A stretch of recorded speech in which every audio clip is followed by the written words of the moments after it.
Insta पे भी हमने देखा बढ़िया बढ़िया गाड़ी में वो आजकल रील बनवाते हैं आप। गाड़ी जिसके पास रहेगा वही ना रील बनाएगा, जिसके पास गाड़ी नहीं रहेगा वो रील बना के क्या कर लेगा। कितना गाड़ी आपके पास? शौक है गाड़ी का आपको? गाड़ी का तो शौक है, ये है मेरे पास।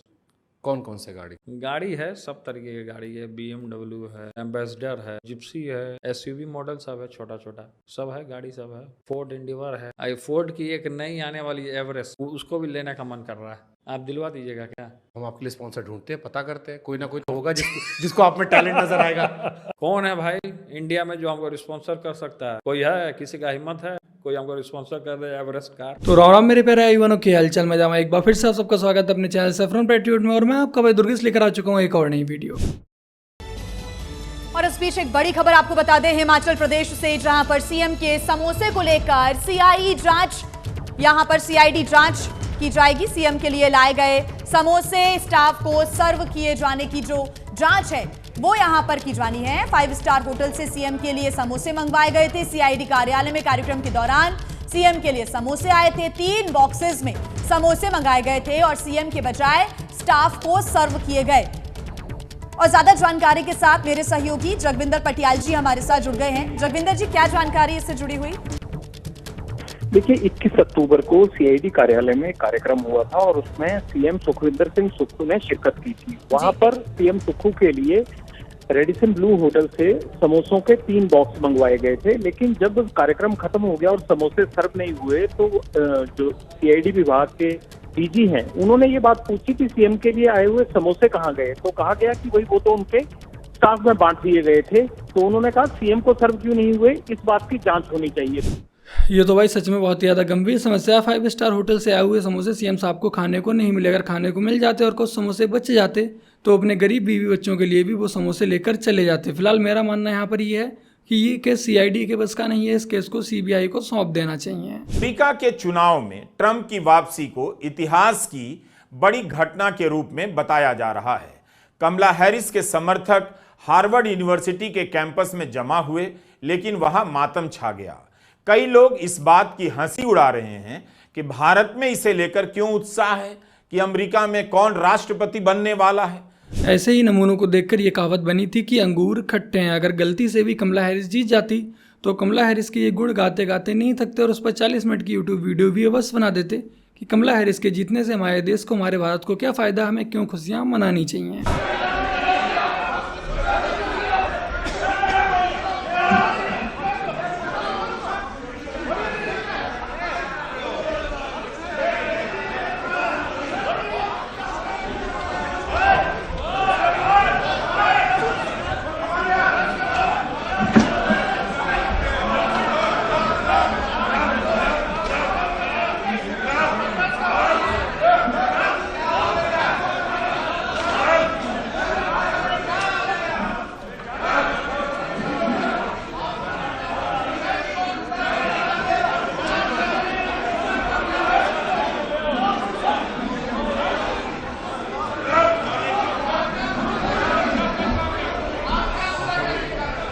हाल ही में जम्मू कश्मीर में उमर अब्दुल्ला की सरकार ने कांग्रेस के साथ गठबंधन करके बहुमत हासिल किया और जम्मू कश्मीर में अपनी सरकार बनाई। और सत्ता में आते ही अब्दुल्ला सरकार का पहला कदम क्या था? धारा 370 को कश्मीर से हटाना। जी हाँ, जिस धारा को हटाने के लिए सालों तक संघर्ष करना पड़ा, जिसे खत्म करके कश्मीर को भारतीय संविधान के दायरे में लाया गया, उसे इंडिया अलायंस की ये गठबंधन सरकार वापस लाना चाहती है। जम्मू कश्मीर असेंबली में उस मुद्दे को लेकर हंगामा इतना बढ़ गया कि कई दिनों से कार्रवाई को स्थगित करना पड़ा। विधायकों ने एक दूसरे के कॉलर पकड़े, 3 भाजपा विधायक घायल भी हुए। जम्मू कश्मीर विधानसभा सत्र के दौरान गुरुवार को भी विधायकों के बीच जमकर मारपीट हुई।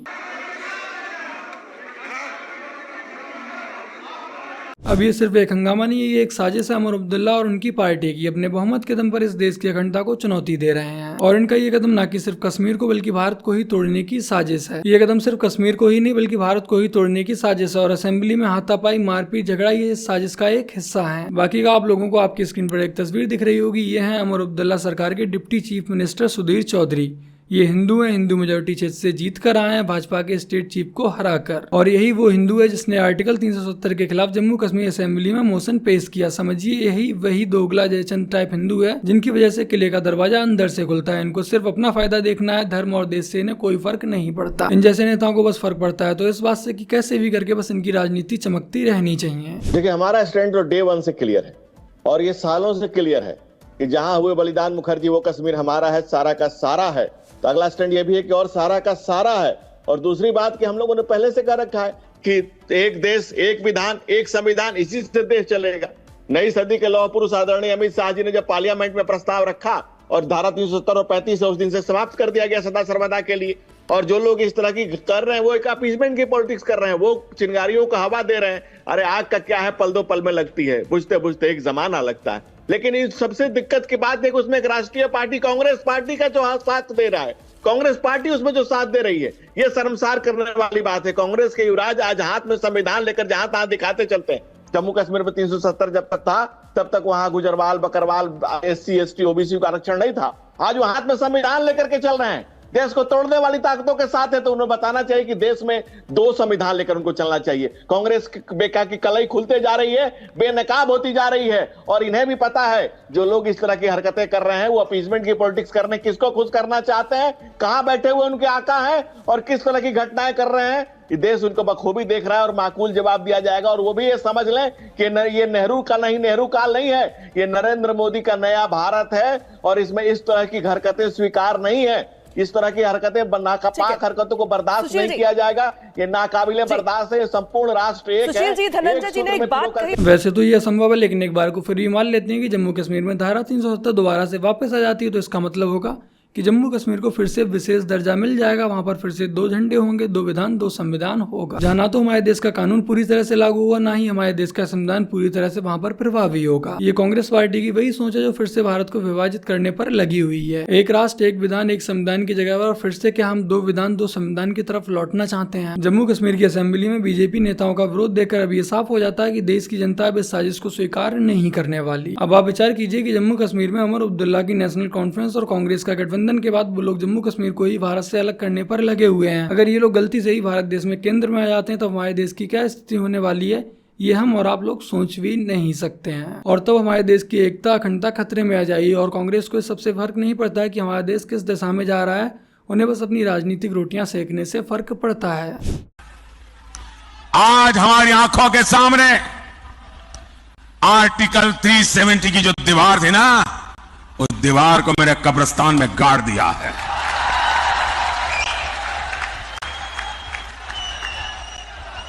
और जो सपने संजो रहे हैं कि वे कभी 370 पुनर्जागरण करेंगे, फिर से लगाएंगे, वो कान खोल करके सुन ले। ये विरासत मामूली विरासत नहीं है।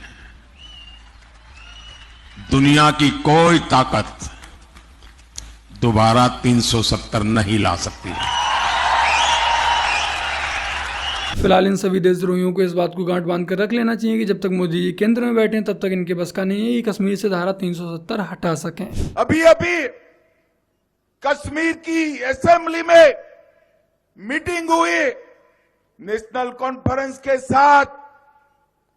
कांग्रेस पार्टी ने भी एक रेजोल्यूशन किया कि धारा 370 वापिस लाइए। ये कश्मीर जो है भारत का अभिन्न अंग नहीं है।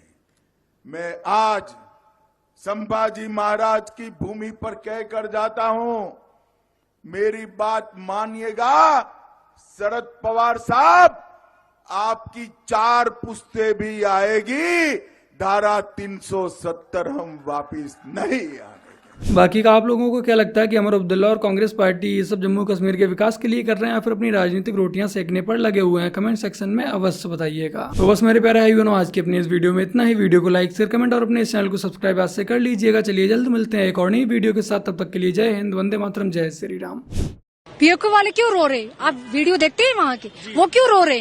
वो क्यों कहते हैं कि हमें फिर से हिंदुस्तान के साथ वापस जा रहे? क्योंकि इतनी गरीबी है, इतनी गरीबी है। एक आदमी 450 के किलो हिसाब की आटा नहीं खरीद सकता, हम 40 रुपए के जाके खरीद सकते हैं। ठीक है, हम 150 रुपए के करीब जाके 1 केजी चावल खरीद सकते हैं। वो लोग इतना नहीं कर सकते।